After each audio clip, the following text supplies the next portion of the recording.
E aí ele tava lá, esperando a gente, todo lindo, todo arrumadinho, penteado, de bermuda branca, camisa azul clara, lembro direitinho, todo penteadinho.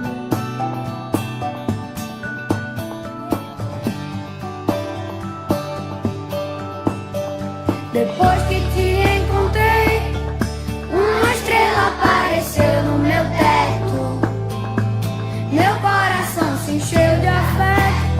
É como se abrisse um portão em nossas vidas. Depois que te conheci. Apadrinhamento afetivo é um programa para crianças e adolescentes que estão provisoriamente em instituições de acolhimento, que tiveram seus direitos violados, estão sob medida protetiva e que estão com pequenas chances ou remotas chances de voltar para a família de origem ou entrar num processo de adoção.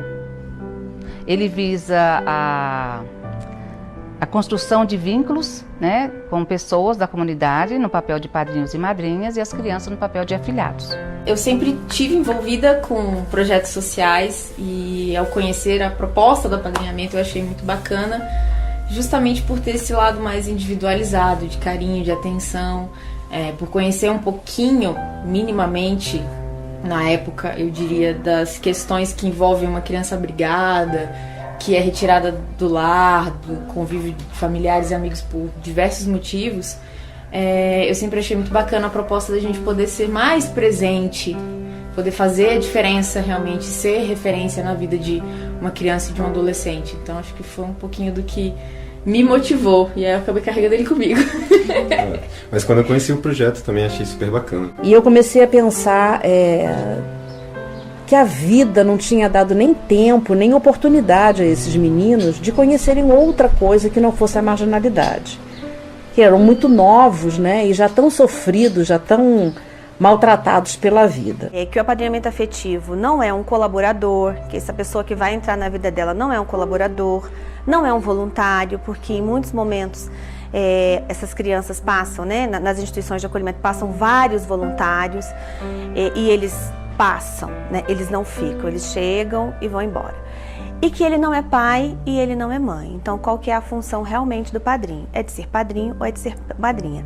E isso vai ser feito tudo na preparação. Então, a gente ele cria, sim, uma expectativa, né? Nos primeiros momentos de vínculo, a criança fica perguntando se realmente ele não vai ser o pai ou se ele vai ser a mãe, e cabe ao psicólogo e a toda a equipe ir fazendo essa desconstrução. Mas a partir do momento que ele é preparado e ele começa essa vinculação com o padrinho, ele percebe qual é o papel do padrinho, e o padrinho também tem essa preparação com a Penha, com a outra equipe, e fica muito claro, porque tudo que é a verdade para a criança, tudo que é falado a verdade, a criança compreende. O que não se pode é você ter medo, e talvez o medo de falar que ele não vai ser pai, ou que ele vai criando essa expectativa na criança, não tendo essa segurança, aí sim o profissional passa essa expectativa maior. Mas é muito tranquilo e aos poucos eles vão compreendendo que pai mora com o filho, né, nesse primeiro momento, e cada um vai morar em sua casa, vai ter as visitas de 15 em 15 dias, e ele pode conversar, que é um laço de amizade, a criança compreende perfeitamente. Em 2002, uma ONG no Rio Grande do Sul, chamada Amigos de Lucas, eles começaram a pensar sobre essas crianças que não eram não entravam em adoção, né? Não eram adotadas. E elas permaneciam nos acolhimentos. Então, surgiu a ideia de se ter pessoas da comunidade que pudessem ser uma referência na vida dessas crianças. O apadrinhamento afetivo, né? Esse instrumento tão importante aí para a efetivação dos direitos da criança e do adolescente, sobretudo a chamada criança ou adolescente institucionalizado, que é aquela criança ou aquele adolescente que, desprovido de família, ou eventualmente porque os familiares atravessam algum processo que os impedem de ter contato com a criança ou com o adolescente, também esses adolescentes e crianças que não conseguiram adoção, né, e mesmo não tendo familiares ou familiares extensos, acabam não logrando êxito em ter uma adoção e acabam ficando institucionalizados. Porque tem muita gente que pensa que o apadrinhamento pode ser de uma criança pequenininha, né? Tem muita gente que pensa 3 anos, 4 anos, 5 anos, e não é. Aliás, a gente fala a partir de 10, mas não tem nenhuma criança de 10 anos no apadrinhamento. Geralmente é acima de 12 anos que tem. Esses meninos têm história, precisamos lidar com seres em desenvolvimento. Mas cada um tem a sua personalidade, limitações, dificuldades. O que você, adulto, tem para oferecer? Como você abre seu coração para receber esse menino que chega? Menino, como você vai abrir seu coração para esse adulto que chega? Né? Então, e aí há toda uma tentativa para essa história bonita poder ser escrita. E tem muita história bonita para ser escrita. Tudo tem que estar em comunicação, a comunicação tem que ser muito boa, não pode ter muitos ruídos, porque são muitos personagens. Então tem o aconchego, no aconchego tem a coordenadora, tem o psicólogo, aí tem a instituição de acolhimento, que tem a psicóloga, que tem a coordenação, aí tem a criança e o adolescente, aí tem a vara da infância, aí tem o padrinho e a madrinha, que tem a sua família, que tem filho, que tem marido. Então veja, a rede é muito grande.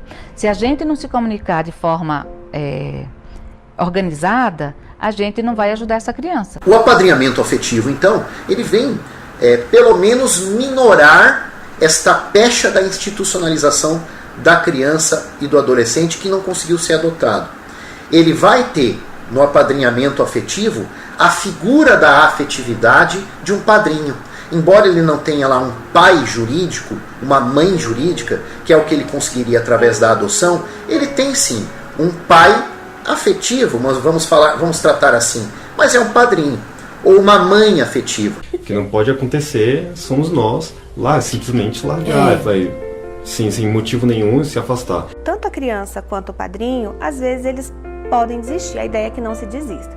Mas quando isso acontece, o que nós fazemos? Tanto criança quanto os padrinhos, eles precisam se despedir, precisa ter um ritual de despedida. Porque, na verdade, é para que não se configure um novo abandono na vida dessa criança. Então, a gente sempre trabalha com rituais. Essa criança ela vai poder dizer para esse padrinho por que ela não quer ficar, e o padrinho também. E ambos podem fazer uma troca de lembranças, de rituais, para que isso não fique configurado como um abandono. Quando você desaparece da vida dela, é que se configura um abandono. Mas quando eu me despeço, isso alivia, isso fica mais tranquilo. Trabalhar com eles assim, que ele não é um voluntário, ele não vai lá toda vez, só quando ele quer, só quando ele deseja, só da disponibilidade dele, ele precisa ter um compromisso. Eu posso levar essa criança para minha casa a qualquer momento? Não, não pode. Você tem que ter um compromisso também com a instituição de acolhimento, ela tem uma rotina, você precisa respeitar essa rotina dessa casa. Essa primeira palestra foi muito tranquila e a gente saiu empolgado da palestra, mas aí quando a gente chega na preparação do curso mesmo, começa a participar dos encontros, e aí nos encontros eles ajudam a gente a refletir se é essa mesma decisão que a gente busca, se a gente realmente tem certeza de que a gente quer apadrinhar uma criança, um adolescente. E em alguns momentos, né, nesses encontros, assim, dá aquele friozinho na barriga, fala, nossa, será que a gente está pronto para toda essa responsabilidade? Porque a responsabilidade de uma outra vida, né, de ser referência para aquela criança, adolescente, e ajudá-la nesse contexto todo conturbado que às vezes a criança está passando. Então, assim, às vezes dá um medinho, mas depois que eu iniciei o projeto, comecei a fazer parte, nunca tive vontade de desistir, nunca imaginei que fosse desistir. A gente nunca pensou em desistir, não, principalmente depois que a gente conheceu efetivamente a nossa filhada, mas dá um gelinho, dá um friozinho na barriga, você fica pensando, será que é isso mesmo? Não é só um passeio de final de semana, é um contato, é um convívio. Às vezes quando a gente passa alguns dias sem falar com ela, ela manda mensagem e fala que tá com saudade, então existe um vínculo que é criado. A gente também manda mensagem quando ela some, fala, cadê você? E que foi que você não tá falando? Aconteceu alguma coisa? Então é uma relação que a gente tem pra vida, assim. É uma responsabilidade muito grande. Tem que entrar no projeto sabendo que você tem que estar dotado de um senso de responsabilidade muito grande. Ao longo do curso tiveram várias pessoas que desistiram. Exato. Nem todo mundo que participou da turma desde o início chegou até o final. Ou mesmo aqueles que chegaram até o final não conseguiram apadrinhar, ou às vezes até iniciou o processo de apadrinhamento, conheceu criança, adolescente, mas acabou desistindo. Os postulantes a padrinhos, eles precisam entregar toda uma documentação exigida, com nada consta criminal, algumas questões mais práticas aí da área jurídica. E com a própria capacitação e preparação dos padrinhos, nós vamos tendo um pouco esse olhar, né? Qual é o perfil desse olhar, desse padrinho, qual a personalidade dele, o que ele dá conta, o que ele não dá. Então, ao final da capacitação, a gente pode dar uma devolutiva, não dizendo que ele não está apto, mas assim, a gente conversa com a instituição de acolhimento, bom, tem um pouquinho mais de cuidado, talvez esse padrinho precise se preparar um pouco melhor, e a gente dá essa devolutiva. Aí sim. Aí a coisa fica séria. Aí fica bem séria. Aí a coisa fica séria. Tem um contratinho, a gente assina um contrato de responsabilidade, ela assinou um contrato de responsabilidade também, então Que é a documentação que vai pra vara. Né? Que é a documentação que vai pra vara, então é quase um casamento. Fomos entrevistados, né, pelo nosso perfil, que o ideal seria esse nosso afilhado, né? E aí marcamos para a semana seguinte. Acho que foi para a semana seguinte o encontro com ele. E aí ele estava lá, esperando a gente, todo lindo, todo arrumadinho, penteado, de bermuda branca, camisa azul clara, lembro direitinho.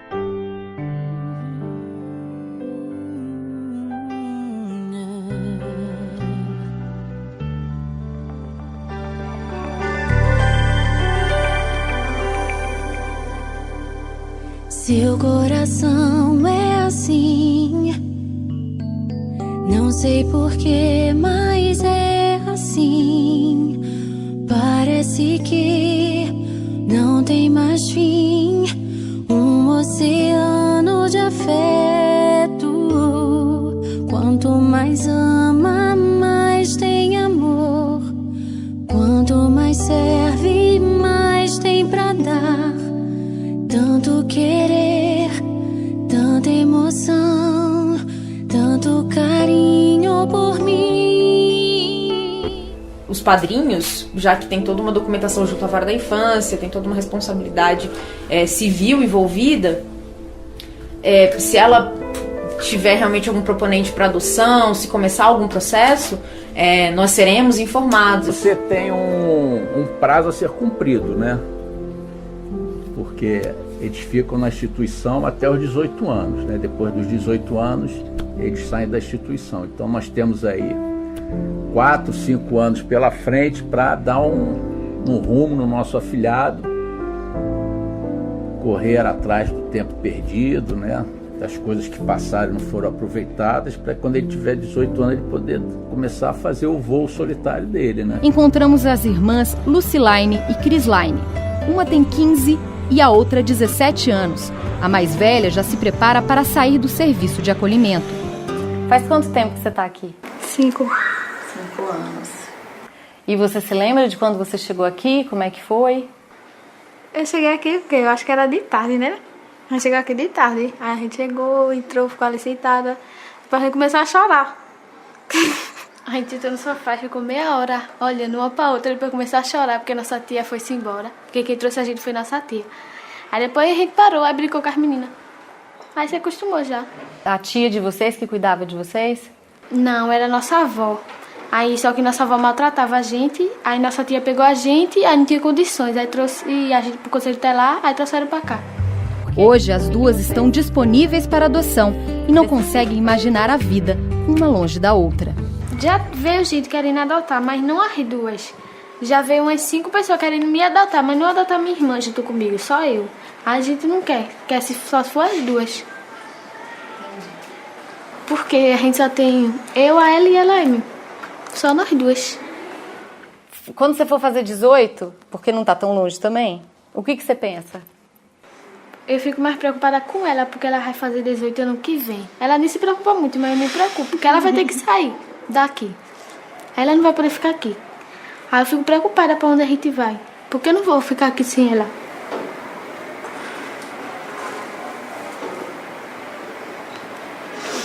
Aí eu fico só preocupada, só.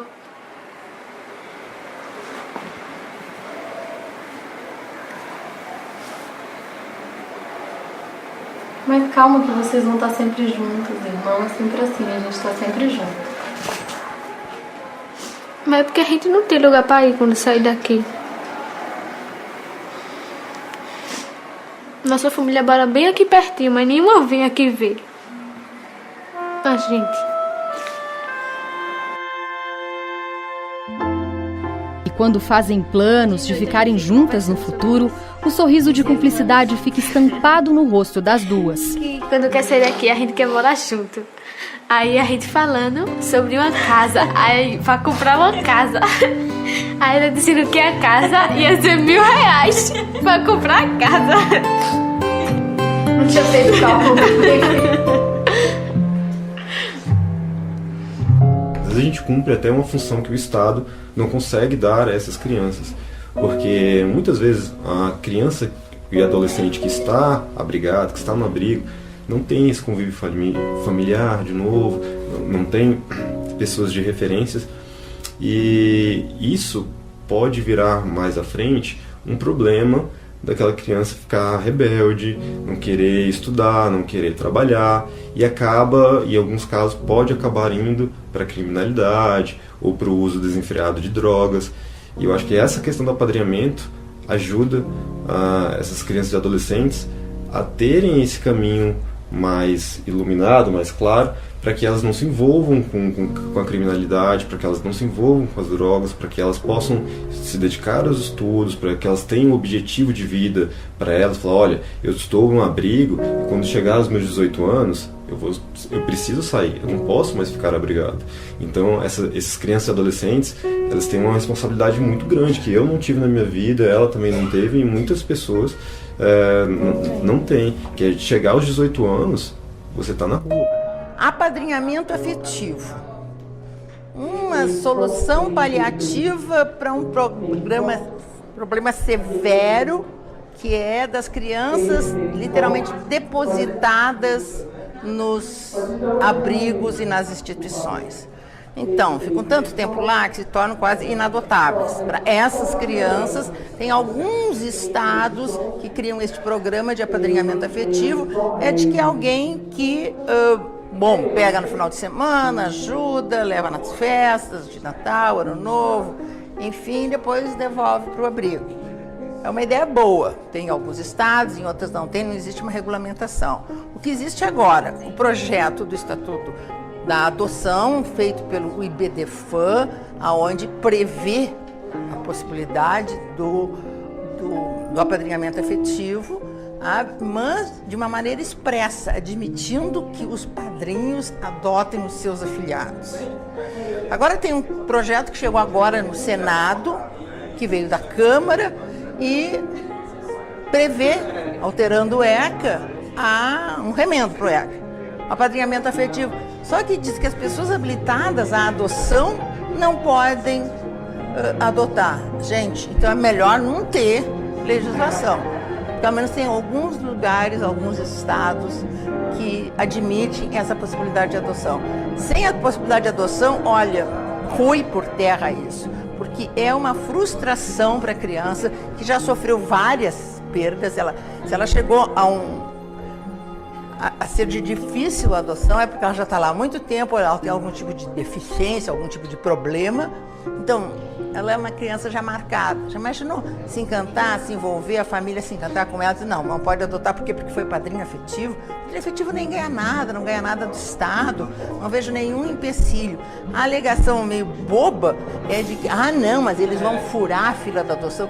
Não vão nada. As crianças que vão para padrinhamento são aquelas que já estão para serem adotadas e ninguém adota. Então ninguém está furando fila, são crianças maiores, inclusive. Bom, e se isso for furar fila, tá bem. Eu só acho que assim, para ser padrinho afetivo, tinha que estar cadastrada a adoção. Acho que aí ficava mais interessante, quem sabe, tentar esvaziar esse nosso caso caótico que é a adoção no Brasil, esse depósito das crianças no Brasil. É um caminho, mas temos que, em primeiro lugar, regulamentar, mas de uma maneira atentando ao melhor interesse da criança. E a gente acha também que de uma certa forma, a gente acha que a gente tem quase que uma obrigação de retribuir à vida tudo que nós ganhamos da vida. A gente sabe que a gente tem uma função específica na vida dela. A gente tem um motivo para estar ali. E realmente não é cobrir um local de uma mãe que não existe mais, de um pai que não existe mais. Não, é ser mais amigo. Ela tem hoje na gente amigos. Ela sabe que são amigos que de vez em quando vão puxar mais a orelha, que vão cobrar um pouquinho mais, mas que também vão saber ceder, que vão saber ajudar. Então é uma relação de amizade. Né? Às vezes vai ter uma certa, não sei se briga não, né? Padrinho e madrinha, padrinho e afilhado? Não? Não, nem um pouco, né? Tá bom, gente. Então tá. Pode ser que daqui pra frente tenha, tá? Que agora serão íntimos. Né? Ok. O que é que nós vamos fazer agora? Eu quero que cada padrinho e madrinha e seu afilhado, os afilhados vão pegar uma caixinha aqui. Tem uma caixinha com o nome do afilhado e dos padrinhos e vão se dirigir à sua mesa e vão abrir essa caixinha na mesa, ok? E a partir disso nós vamos trabalhar. Tá certo? Podem. Ah, não, peraí. Gente, para esses meninos.